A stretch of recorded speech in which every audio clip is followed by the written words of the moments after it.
Assalamualaikum warahmatullahi wabarakatuh. Halo, perkenalkan nama aku Devi Angelina Putri Nababan. Halo, perkenalkan nama aku Sulasri. Aku Anggun Dwi Ulyasari. Aku Anastasia Mariani Simatupang. Aku Sinta Rosalina Simandulang. Saya Salma Rizka Oktaviani. Oke, pada video kali ini kami akan membahas tentang peran stakeholder dalam pembangunan sosial, yang mana fokus utama kami adalah peran pemerintah dalam pembangunan sosial. Fokus pada peran pemerintah pusat dan daerah dalam perencanaan, regulasi, serta pendanaan program pembangunan sosial. Perlu diketahui, stakeholder berperan penting dalam suatu program karena keberlangsungan program bergantung kepada kerjasama antara masyarakat, pemerintah, dan lembaga lain agar programnya berjalan dengan efektif dan berkelanjutan. Mari kita bahas materi selanjutnya. Oke, saya akan menjelaskan tentang konsep dasar. Stakeholder artinya pihak yang ikut berperan dalam pembangunan.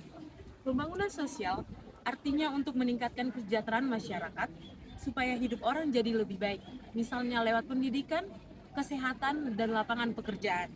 Dalam pembangunan sosial, ada banyak pihak yang terlibat. Mereka disebut stakeholder, seperti pemerintah, masyarakat, dan sektor swasta. Dari semua itu, pemerintah punya peran penting karena bertugas merencanakan, mengatur, dan membiayai berbagai program agar pembangunan sosial bisa berjalan. Baik, di sini saya akan menjelaskan tentang peran stakeholder. Pemerintah punya peran penting dalam pembangunan sosial, terutama dari segi perencanaan, pengaturan, dan segi penyaluran dana yang lebih fokus ke kehidupan masyarakatnya. Salah satu contohnya bisa kita lihat dari program Keluarga Harapan, yaitu PKH. Lewat program ini, pemerintah membantu keluarga kurang mampu seperti agar anak-anak bisa lebih mempunyai pendidikan, terus memiliki kesehatan keluarga, dan tentunya bisa mengurangi beban ekonomi keluarga itu sendiri.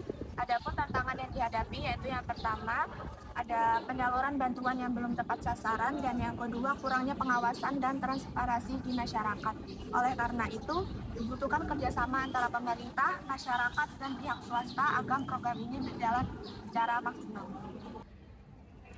Selain contoh dan tantangan, ada juga beberapa aspek yang melatar belakangi PKH atau program Keluarga Harapan, misalnya solusi dan dampak positif.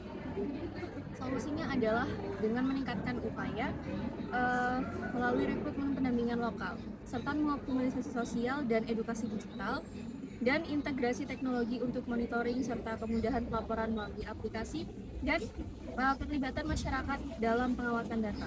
Sementara itu, dampak positif dari PKH atau program Keluarga Harapan yang pertama adalah adanya kolaborasi lintas sektor antara pemerintah, masyarakat, dan lembaga lain dalam membuat program lebih efektif.